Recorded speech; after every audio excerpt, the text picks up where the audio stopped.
Managing knowledge spaghetti. Say the word innovation, and many people quickly conjure in their mind the wonderful light bulb moment. But of course, innovation isn't like this. That flash of inspiration is only the start of what will be a long journey, trying to create value from that initial idea. It's all about navigating our way through a landscape of uncertainty, learning to deal with a variety of roadblocks, potholes, and other unexpected barriers. And if we want to be able to repeat the trick, to give our ideas a fighting chance, then the evidence is clear. We need some kind of a process. Over 100 years of research have fed our understanding to the point where the kind of system we need to make innovation happen can be specified as an international standard. Which is fine, as long as we bear in mind one important truth. Innovation doesn't happen in this simplified process model fashion. Back in 1931, the mathematician Alfred Korzybski presented a paper to a meeting in New Orleans on mathematical semantics. It was pretty complex stuff, but one phrase which he used has stuck in the wider popular memory. He pointed out that the map is not the territory. In other words, a description of something is not the thing itself. The model is not reality, which has some pretty important implications for the way we work with innovation. Process models, however detailed, are simplifications, ways of representing how innovation might take place. But like any map, be it crumpled sketch someone's drawn or a sophisticated Google Maps picture, it's just a guide. It isn't the place itself. The map is, by its nature, a reduction of the process. And in reducing it, we lose some important information. The reality, of course, is that innovation is more complex, and it's all about knowledge spaghetti. Just like a plate of pasta, innovation involves many different strands. Only this time, we're talking about knowledge, technical knowledge, market knowledge, legal knowledge, financial knowledge, and so on. They need to be woven together to create value. And these knowledge strands are held by different people, inside and outside the organization. We have to find them and connect them, link them together to enable us to innovate. Whilst we can superimpose structures on it to help us with this task, we shouldn't forget that we're really working with knowledge spaghetti. So, how do we do it? Well, just like recipes for spaghetti, there are many variations.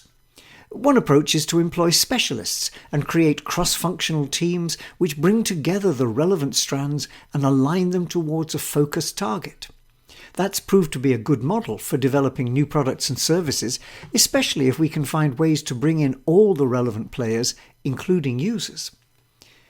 And we can use a similar cross-functional approach to the design and implementation of major internal process innovations, things like introducing a new IT system or reorganizing to become more customer-focused.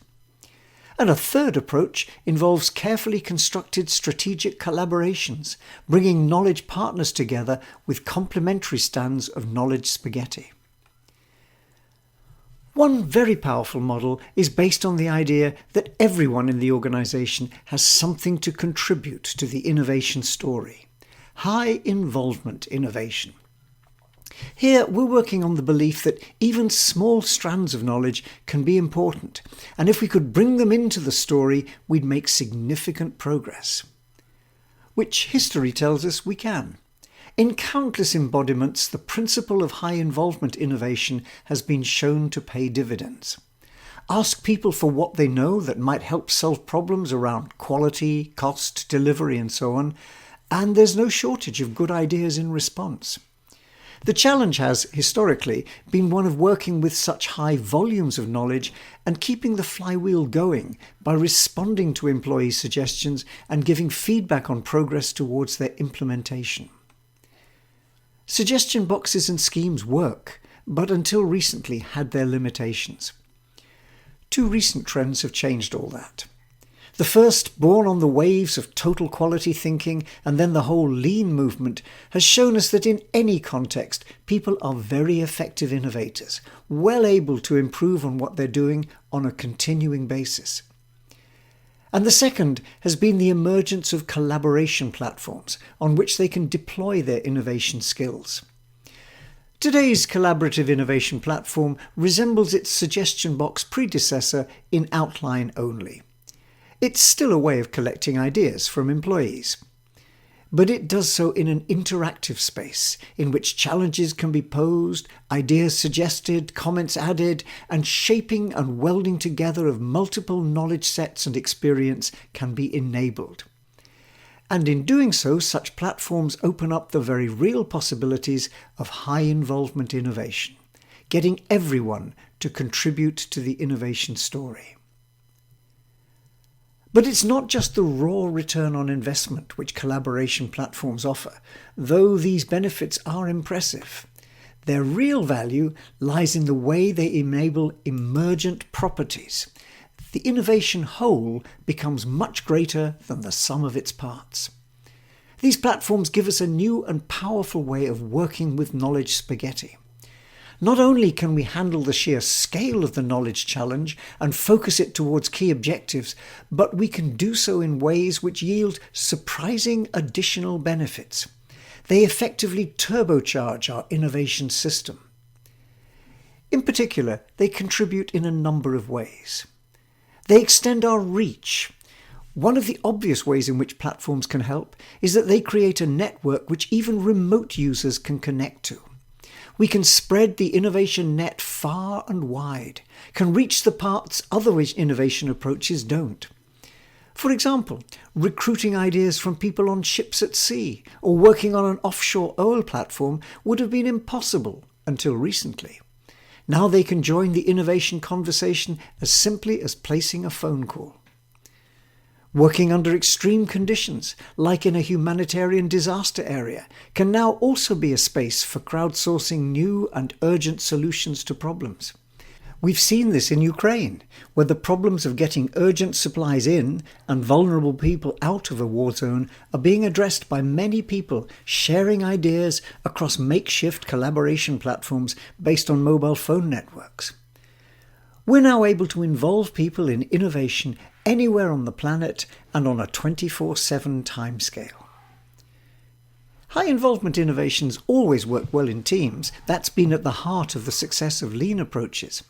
But until recently, that depended on the team being physically together, exploring and co-creating solutions. Not easy if you're working with a distributed team. Platforms solve this challenge, enabling virtual team meetings and collaboration and asynchronous collaboration. Organizations like ConocoPhillips employ around 10,000 people, globally distributed and often in hard-to-access places like offshore oil platforms. Airbus has around 130,000 employees, again globally distributed and engaged in multiple activities. And Bombardier have over 15,000 knowledge workers around the world with whom they want to engage. Through the use of collaboration platforms, organizations like these are able to achieve sustained high involvement and significant traction on their innovation challenges. Platforms also increase the opportunities for richness. Successful high-involvement innovation isn't just about assembling lots of people. By their nature, people are different, and diversity matters in innovation. They bring different perspectives, different ways of framing and working with the problem being explored. Plus, they're not just cardboard cutouts. They have a rich history of different experiences, their origins, their education, their work experience.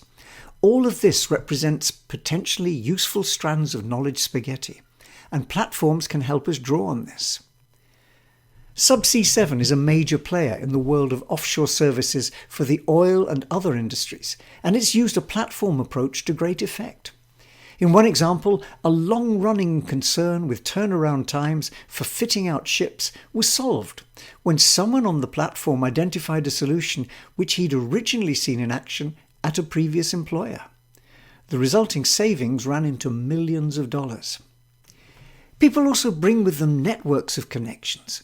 Knowledge is socially distributed, and connecting to those networks can yield surprising possibilities. It means the innovating organisation can access different skills and specialist knowledge inside and outside the organisation. It's classic open innovation, building on the idea that even in the largest organisation, not all the smart people work for you. Platforms are also important in refining ideas. One of their powerful features is that they enable, collaboration. They make it possible to comment, criticise constructively, modify and refine ideas, setting up a process of true co-creation. This fits well with recent research, which argues that there's a fundamental flaw in the model of brainstorming used by many organisations when they try to source ideas. The principle of postponing judgment has been replaced often by a no criticism approach in which every idea is accepted. But the reality is that good ideas need to be tempered, hammered into shape, worked on, and processes of constructive criticism are really important. Pixar, for example, has made this a core feature of its daily ideation process. And having access to the diversity of perspectives which platforms allow means that there's real potential for shaping and developing interesting ideas into great and value-adding ones. They provide a way of creating those magical water cooler moments in an online and distributed world. Platforms also help with requiring ideas, using focused campaigns to draw out ideas in particular directions. One of the limits of the old model of suggestion schemes was that they operated in bottom-up fashion, solving problems which were important and visible at a local level. But the real power of high-involvement innovation lies in mobilizing it to work on top-down strategic challenges. The campaign model sits at the heart of many collaboration platforms and allows short, intense sprints, focusing the innovation energy on a key problem area, rather like a laser beam. ConocoPhillips Alaska have been using a process targeted at continuous improvement of their extensive operations. They run between 6 and 8 campaigns every year, involve around 1,500 employees, and generate savings running into millions of dollars annually. But this depends on several things, not least spending time to ensure the right question is being asked. Simply setting "how can we improve productivity" as a target is too vague. It's a bit like using that medieval weapon, the blunderbuss. Chances are that some of your shots will hit the target, but there's an awful lot of waste involved. So it's important to ensure we're asking the right question. And a key feature of successful collaboration platforms is the amount of effort which goes into this front-end kind of exploration. The sharper the question, the better the quality of answers and the chance that new creative pathways can be opened up. Platforms also offer opportunities for recombination. If only our organisation knew what it knows is a source of concern for anyone concerned with innovation. So much knowledge which might be useful is locked up inside silos and not being shared. Worse, we don't always know what's inside those silos or whether and how it could be relevant to someone else. Platforms have the power to make this visible, not least by drawing it out in response to focused and challenging campaigns. There's also the possibility that someone else in the organisation may have experienced a similar type of problem, even if they don't recognise the relevance of their experience. A powerful principle in creativity is looking for analogous solutions. For example, the challenge of cutting turnaround times in airports for low-cost carriers was solved by applying principles originally developed for Formula One pit stops. And the same approach was then adopted by surgeons in London looking to improve the utilisation of operating theatres. Platforms also offer an opportunity for what might be called reverse reinvention. Lots of effort in organisations is often wasted by reinventing wheels, solving the same problem in different places. Platforms offer a way of reversing this process, highlighting solutions which have been tried elsewhere, and also inviting creative improvisation around those solutions, extending their applicability and effectiveness, a kind of creative reiteration. Platforms also help with retaining and recording, making sure that ideas are retained even if they can't be applied right now. One of the challenges of mobilizing collective intelligence is that we may well attract thousands of ideas. Some can be shaped and refined for immediate implementation, some require further work and investment. And for some, there's the problem of being the right idea at the wrong time. In the past, organizations hitting this problem would probably lose sight of the idea, leaving it buried in a file somewhere or gathering dust. But platforms allow for effective curation of ideas, not only tracking and recording all suggestions, but also retaining them to match against future campaigns and challenges. Platforms can also make a contribution to what might be called rewiring the organizational brain. Organizations are like people. They have predictive minds. They're inclined to take a rather lazy approach, picking tried and tested solutions off the shelf when they confront a problem. But being forced to redefine, to reframe, can trigger a search for new approaches to those old problems. We see this effect often under crisis conditions where traditional solution pathways may not be available, and we have to think differently to make new neural connections across the collective mind. Creating novel campaigns to provide this kind of challenge can open up new idea space. They can help organizations get out of the box. But perhaps the biggest contribution that platforms can offer is in refreshing employee motivation. At its heart, high involvement innovation is all about people. And the key ingredient to its long-term success is finding ways to keep motivation high. People are brilliant problem solvers, but they're only going to give their ideas if they see some benefit. Research has shown that money isn't a strong motivator. But having your voice heard and having the opportunity to create the change you'd like to see around your organization is. There's a wealth of research to support this, going right back to the early years of organization studies. The message on employee engagement remains the same. But the question is then raised, how do we achieve it? Well, collaboration platforms, by their inclusive and open nature, offer a powerful new tool to help. And organizations like Liberty Global, with thousands of employees around the world, consider this motivational aspect to be a key factor in helping build a culture of innovation.